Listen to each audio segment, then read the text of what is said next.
So now that the confirmation has come in black and white that Elaine Thompson-Herah has officially left MVP and coach Stephen Francis, word is that Elaine is training at Michael under the watchful eyes of her husband and veteran coach Bert Cameron.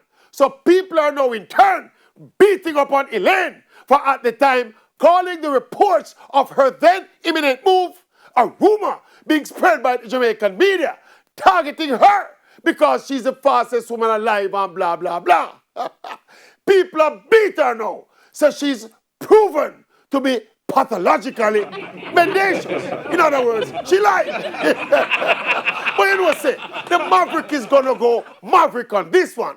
Just like how we understand the move being made is a money move rather than a coaching move, I can also understand fully Elaine not wanting to tell people her business before she's ready to tell people her business. So maybe she could have said it differently.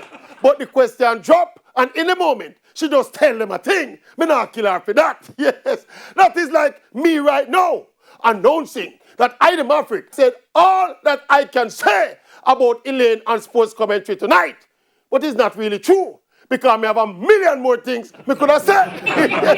It's really time up, and I have to leave the studio. You call me a liar for that? Now me I'll show you no pressure Elaine for that.